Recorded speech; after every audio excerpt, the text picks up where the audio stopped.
గౌరవ రాష్ట్ర మంత్రివర్యులు మీ అందరికీ అత్యంత సుపరిచితులు, మాకు ఆప్తులు కూడా శ్రీ దుద్దిళ్ల శ్రీధర్ బాబు గారికి, పెద్దలు మాజీ మంత్రివర్యులు శాసన మండలిలో కాంగ్రెస్ పక్ష నాయకులు శ్రీ జీవన్ రెడ్డి గారికి, యువ నాయకుడు పార్లమెంటు సభ్యులు గడ్డం వంశీ గారికి, రాష్ట్ర ప్రభుత్వ ప్రోటోకాల్ చైర్మన్ మిత్రులు హరకర వేణుగోపాల్ గారికి,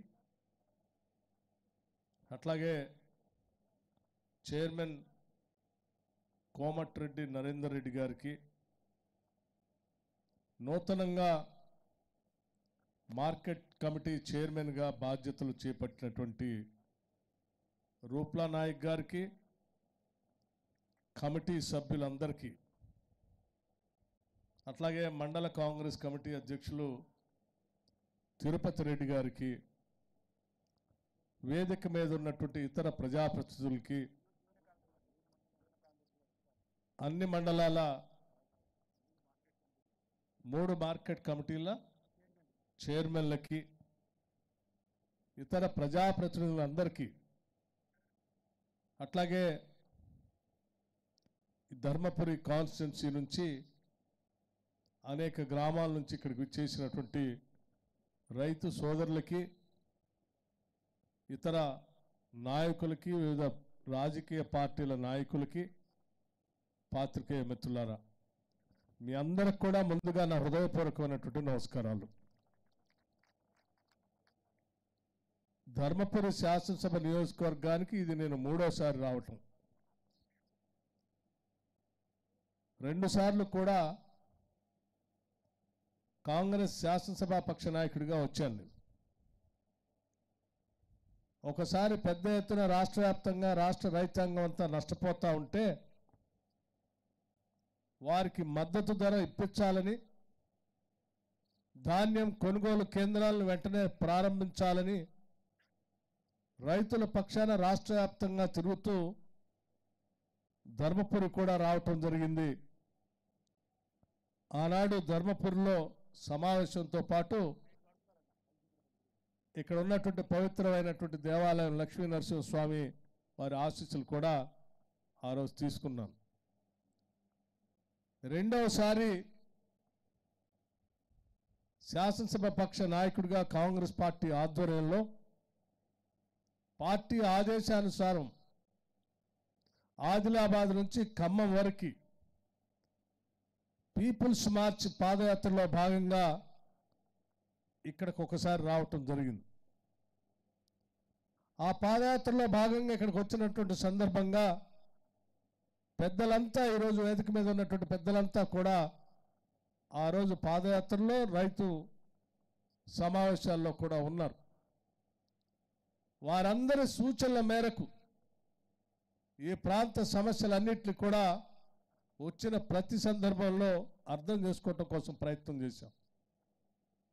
ఈరోజు మీ అందరి ఆశీస్సులతో రాష్ట్ర ప్రజలంతా కూడా ఇందిరమ్మ రాజ్యం రావాలని, ప్రజాప్రభుత్వం కావాలని కోరి కొట్లాడి తెచ్చుకున్న తెలంగాణ రాష్ట్రం అంతా కూడా ప్రజల కోసమే పనిచేసే ప్రభుత్వం ఉండాలని, ఇక్కడ ఉన్నటువంటి ఆస్తులు, వనరులు, వ్యవస్థలు అన్నీ కూడా ప్రజలకు చెందకుండా దోపిడీ చేస్తున్నటువంటి ఆనాటి టీఆర్ఎస్ బీఆర్ఎస్ ప్రభుత్వాన్ని పూర్తిగా బంగాళాఖాతంలో పడేసి ప్రజాప్రభుత్వం తెచ్చుకోవాలని మీరు అందరూ ఆశించి ఆశీర్వదిస్తే ఈరోజు కాంగ్రెస్ ప్రభుత్వం ప్రజాప్రభుత్వం ఏర్పడిన తర్వాత మళ్ళీ ఈ రాష్ట్ర ఉప ముఖ్యమంత్రిగా మీ అందరి మధ్యకు వచ్చాను.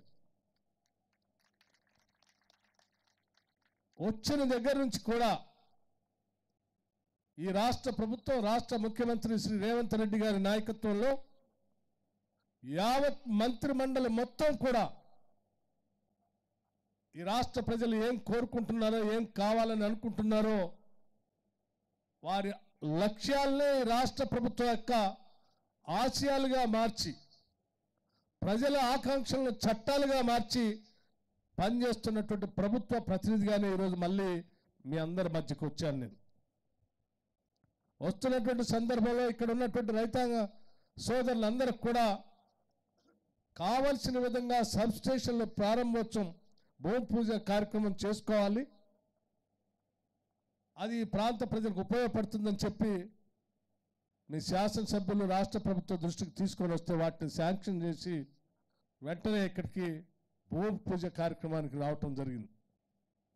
దానితో పాటు ఒక దశాబ్ద కాలం పైబడి R&R ప్యాకేజీలో పెండింగ్ ఉన్నటువంటి ల్యాండ్ అక్విజిషన్ సంబంధించిన నిధులు, రైతులకు ఇవ్వాల్సినటువంటి నిధులు ఈ ప్రాంత నాయకత్వం శ్రీధర్ బాబు గారి నాయకత్వంలో జీవన్ రెడ్డి గారు కానీ, లేకపోతే లక్ష్మణ్ కుమార్ గారు కానీ, లేకపోతే రాజ్ ఠాకూర్ గారు కానీ, లేకపోతే ఇక్కడ ఉన్నటువంటి ఇతర అడ్వైజర్స్ వేణుగోపాల్ గారు కానీ, ఈ నాయకత్వం అంతా మా ప్రాంతంలో ఉన్నటువంటి రైతాంగ సోదరులకి పెండింగ్ ఉన్నటువంటి ఈ 18 కోట్ల రూపాయలు విడుదల చేయాలి, ఇది రైతు ప్రభుత్వం, రైతుల కోసం ఆనాటి ప్రభుత్వం ఇబ్బంది పెట్టింది, మనం చేయాలని చెప్పి వీరందరూ ఒత్తిడి చేసి ఈరోజు 18 కోట్ల రూపాయలు మీ అందరికీ ఈరోజు పంచేటువంటి కార్యక్రమాన్ని చేశారంటే ఈ నాయకత్వం యొక్క ఆలోచనే.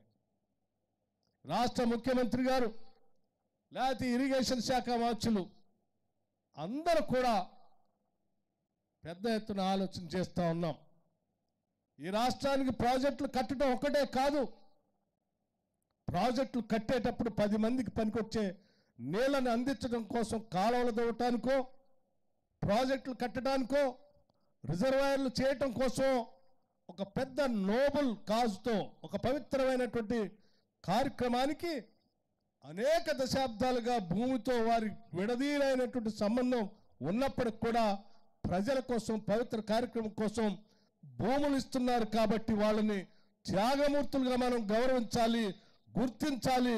వాళ్ళకి ముందుగా మనం ఈ ల్యాండ్ అక్విజిషన్ సంబంధించిన నిధులు ఇవ్వాలని చెప్పి ఈనాటి ఇందిరమ్మ ప్రభుత్వం ఆలోచన చేస్తా ఉంది. అందుకోసమే ఈరోజు పెద్ద ఎత్తున రాష్ట్ర వ్యాప్తంగా ప్రాజెక్టులు ఎక్కడెక్కడైతే చేపడుతున్నామో ఆ పరిసర ప్రాంతాల్లో భూములు ఇచ్చినటువంటి ప్రజలందరికీ సంబంధించిన ల్యాండ్ అక్విజిషన్ నిధులకి అత్యంత ప్రాధాన్యత ఇచ్చి వారికి నిధులు విడుదల చేసేటువంటి కార్యక్రమంలో ఈరోజు ఇందిరమ్మ రాజ్యం ఉందని చెప్పడానికి ఇది ఉదాహరణగా నేను మీ అందరి దృష్టికి తీసుకొని వస్తా ఉన్నాను. మిత్రులారా, ఈనాడు కాంగ్రెస్ ప్రభుత్వం రైతుల కోసం, ప్రజల కోసం నిత్యం ఆలోచన చేస్తూ ముందుకు పోతాం. ఇప్పుడే పెద్దలు మాట్లాడుతూ చెప్పారు, రైతులకు సంబంధించి రుణమాఫీ చేస్తామని చెప్పిన 2 లక్షల వరకు ఈ ప్రభుత్వం చేసి చూపించింది. 18,000 కోట్ల రూపాయలు కేవలం 15 రోజుల్లో. బహుశా ఈ దేశ చరిత్రలో ఏ రాష్ట్రం కూడా, ఏ రాష్ట్ర ప్రభుత్వం కూడా కేవలం 15 రోజుల్లో 18,000 కోట్ల రూపాయలు రైతుల అకౌంట్లో ఇచ్చినటువంటి ప్రభుత్వం లేనే లేదు. అది కేవలం ఈనాడు మన ప్రభుత్వం, ప్రజల ప్రభుత్వం, ఇందిరమ్మ ప్రభుత్వం, ప్రజా ప్రభుత్వం మాత్రమే చేయగలిగింది.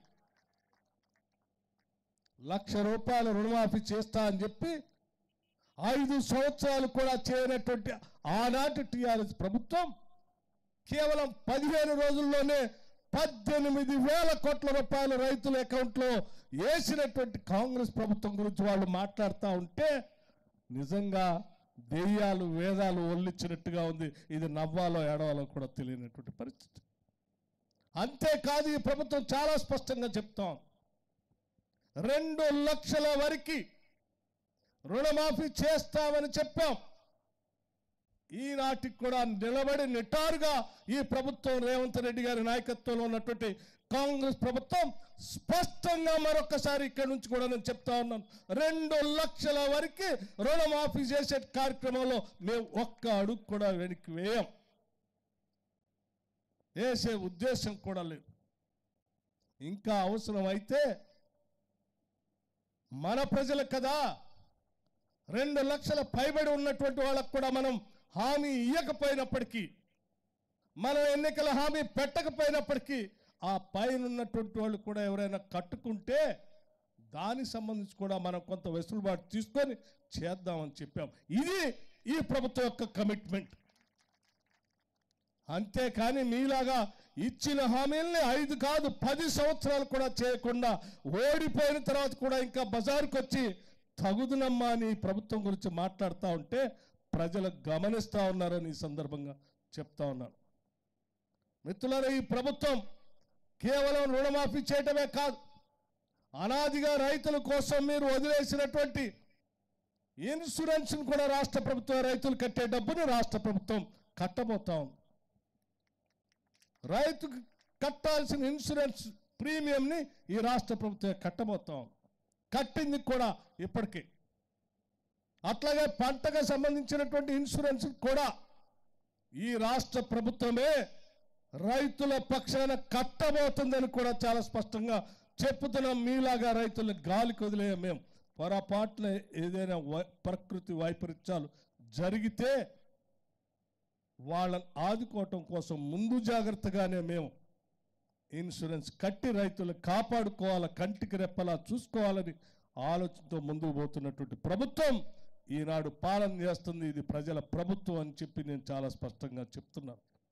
అంతేకాదు, కాంగ్రెస్ ప్రభుత్వం వస్తే కరెంటు పోతుంది, కాంగ్రెస్ ప్రభుత్వం వస్తే రైతులకు కరెంటు ఉండదు, కాంగ్రెస్ ప్రభుత్వం వస్తే పంపు సెట్లు నడవు అని చెప్తా వచ్చు ప్రచారం చేసినటువంటి ఈ టీఆర్ఎస్ ప్రభుత్వానికి చెంపదెబ్బ కొట్టేటట్టుగా మనం అధికారంలోకి వచ్చినట్టు నుంచి ఈనాటి వరకు కూడా కరెంటు క్వాలిటీ కరెంట్ ఇస్తూ రైతులకు ఎక్కడ కూడా ఇబ్బంది లేకుండా చేసుకుంటూ పోతా ఉన్నాం, ఎంత ఇబ్బందులు ఉన్నప్పటికి కూడా. అంతేకాదు, భవిష్యత్తులో 2029-30 కల్లా కేవలం థర్మల్ పవరే కాకుండా గ్రీన్ పవర్, సోలార్ పవర్ కానీ, విండ్ పవర్ కానీ, హైడ్రో పవర్ కానీ, లేకపోతే పంప్ స్టోరేజ్ పవర్ కానీ, ఫ్లోటింగ్ సోలార్ పవర్ కానీ, వీటన్నిటి ద్వారా 2029-30 కల్లా దాదాపు 20,000 మెగావాట్ల పవర్ని ఈ రాష్ట్రానికి అందించేటువంటి ప్రణాళికని ఈరోజు కాంగ్రెస్ ప్రభుత్వం రూపకల్పన చేసుకుంటూ ముందుకు పోతుంది. థర్మల్ పవర్ కాకుండా ఇది రాష్ట్ర ప్రభుత్వం పైన ఉన్నటువంటి చిత్తశుద్ధి, ఈ ప్రభుత్వానికి ఉన్న చిత్తశుద్ధికి నిదర్శనం చాలా చెప్తూ, ఉదాహరణగా పైలట్ ప్రాజెక్టుగా రాష్ట్ర వ్యాప్తంగా ఈరోజు రైతాంగ సోదరులందరికీ చెప్తా ఉన్నాను. యావత్ రాష్ట్ర మంత్రి మండలి తీసుకున్న నిర్ణయాన్ని విద్యుత్ శాఖ మంత్రిగా ఈరోజు ఇక్కడి నుంచి రాష్ట్ర ప్రజలకి నేను ప్రకటన చేస్తా ఉన్నా. ఈ రాష్ట్రంలో దాదాపు 25 నుంచి 30 గ్రామాలు పైలట్ గ్రామాలుగా తీసుకోబోతా ఉన్నాం. ముందుగా ఆ గ్రామాల్లో సాచ్యురేషన్ మోడల్లో రాష్ట్ర ప్రభుత్వ ఖర్చుతో రైతాంగ సోదరులు పెట్టుకున్నటువంటి వ్యవసాయ పంపు సెట్లకి సోలార్ పంప్ సెట్లు పెట్టబోతా ఉన్నాం. రాష్ట్ర ప్రభుత్వ ఖర్చుతో, రైతులు ఖర్చు కాకుండా. దానికి ఉదాహరణగా నేను ఇప్పుడే మిత్రులను అడిగాను, నేను నియోజకవర్గంలో కూడా ఒక గ్రామం ఒక ఆదర్శ గ్రామంగా సోలార్ పంప్ సెట్లని పూర్తిగా సాచ్యురేషన్ మోడల్లో ఇక్కడ చేస్తామని చెప్తూ, కేవలం రైతులకి పంటల ద్వారా వచ్చే ఆదాయం ఒక్కటే కాదు, పంటలతో పాటు పవర్తో కూడా సంవత్సరానికి ఇంత ఆదాయం వచ్చేటట్టుగా వాళ్ళ వ్యవసాయానికి వాడుకోవటమే కాదు, అక్కడ ఉత్పత్తి అయ్యేటువంటి కరెంటుని గ్రిడ్కి కనెక్ట్ చేసి ప్రభుత్వమే ఆ పవర్ని కొనుగోలు చేస్తూ సంవత్సరానికి రైతుకి ఎంతో కొంత ఆదాయం పవర్ మీద వచ్చేటట్టుగా చేయాలనేటువంటి ఆలోచన ఈరోజు చేస్తూ ముందుకు పోతా ఉన్నాం. దాంట్లో తప్పనిసరిగా అలాగే ఈ నియోజకవర్గంలో మేడారం గ్రామానికి కావాలని అడుగుతా ఉన్నారు. నేను మేడారం గ్రామానికి ఇక్కడి నుంచే మాటిస్తా ఉన్నాను. పూర్తి స్థాయిలో ఆ గ్రామంలో ఉన్నటువంటి వ్యవసాయ పంప్ సెట్లు అన్నిటికి కూడా సోలార్ పవర్ ప్రాజెక్ట్ని ఇంప్లిమెంట్ చేస్తామని చెప్పి, అది కూడా రాష్ట్ర ప్రభుత్వ ఖర్చుతో రైతుకు రూపాయి భారం లేకుండా చేసే కార్యక్రమాన్ని చేస్తామని చెప్పి మీ శాసనసభ్యుడికి మీ అందరికీ మాటిస్తా ఉన్నాం. అలాగే వాటితో పాటు కొన్ని గ్రామాల్లో కూడా ఈరోజు మేము 200 యూనిట్ల వరకు ఉచితంగా ఇస్తున్నాం. పెద్ద ఎత్తున జీరో బిల్లు ఇస్తామని చెప్పిన మాట ప్రకారం మార్చి 1వ తారీఖు నుంచి బిల్లు ఇస్తూ వచ్చాం. కొన్ని గ్రామాల్లో పైలట్ ప్రాజెక్టుగా ఆదర్శ గ్రామాలుగా ఎంపిక చేసుకొని రాష్ట్ర వ్యాప్తంగా కొన్ని గ్రామాలు శాచ్యురేషన్ మోడల్లో పూర్తి స్థాయిలో రాష్ట్ర ప్రభుత్వ నిధులతో ఇంటి ఓనర్కి రూపాయి ఖర్చు లేకుండా సోలార్ ప్యానల్స్ పెట్టి వాళ్ళకి కరెంటు వాడుకోవటమే కాకుండా ఆ ఇంటి నుంచి గ్రిడ్కి కూడా కనెక్షన్ ఇచ్చి అదనంగా ఉత్పత్తి చేసేటువంటి పవర్తో ఆ ఇంటికి ఆదాయం వచ్చేటట్టుగా కూడా చేయాలనేటువంటి ఆలోచన చేస్తూ ఉన్నాం. ప్రతి దగ్గర కూడా ఎక్కడ ఒక్క రూపాయి ఆదాయం ఎట్లా వస్తుంది, వచ్చిన ఆదాయాన్ని గ్రామీణ ప్రాంత ప్రజలకు ఎట్లా అందించాలనేటువంటి ఆలోచనతో ఈ రాష్ట్ర ప్రభుత్వం ముందుకు పోతుందని చెప్పడానికి ఉదాహరణగానే నేను ఈ స్కీమ్స్ని మీ ముందు ఈరోజు చెప్పాను.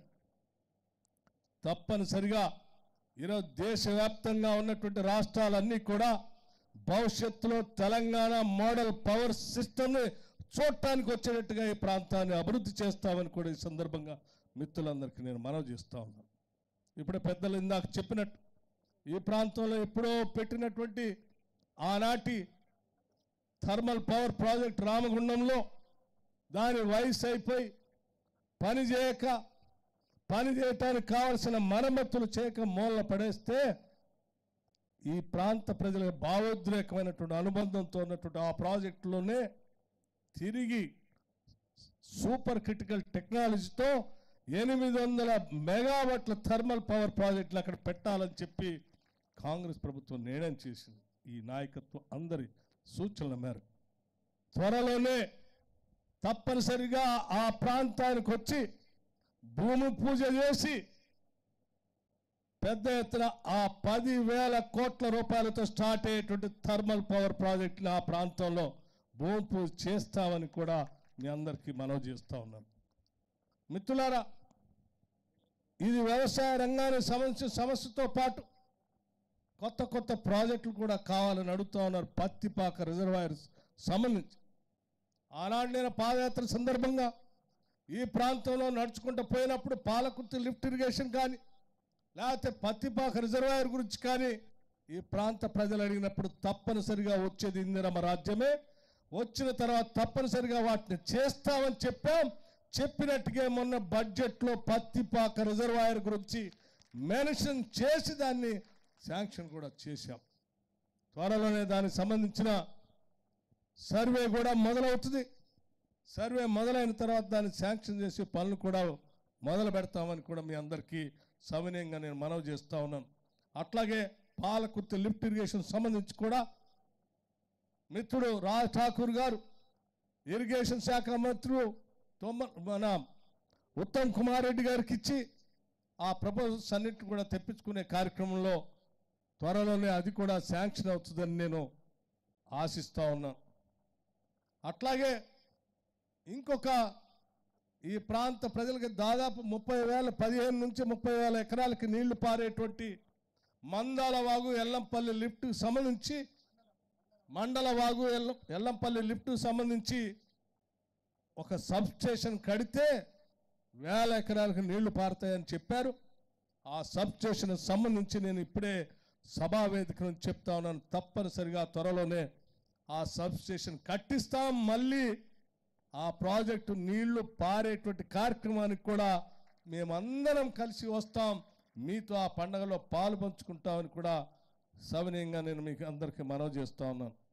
మిత్రులారా, ఈ ప్రాంత ప్రజలకు సంబంధించిన మిగతా కార్యక్రమాల గురించి చెప్పారు. ఉద్యోగ అవకాశాల గురించి ఈ రాష్ట్ర ప్రభుత్వం ఏ రకంగా చేస్తూ ఉందని, పరిశ్రమలు వస్తే పెద్ద ఎత్తున ఉద్యోగాలు వస్తాయనేటువంటి ఆలోచనతోనే ఈ రాష్ట్ర పరిశ్రమల శాఖ మంత్రులుగా ఐటీ మంత్రిగా ముఖ్యమంత్రి గారు ఇద్దరు కలిసి అమెరికా, కొరియా లాంటి దేశాల్లో పర్యటన చేసి వచ్చి దాదాపు 36,000 కోట్ల రూపాయల పరిశ్రమలకు సంబంధించిన ఎంఓయూ చేసుకొని వచ్చినటువంటి చరిత్ర ఈ రాష్ట్ర ప్రభుత్వానికి శ్రీధర్ బాబు గారు, రేవంత్ రెడ్డి గారు.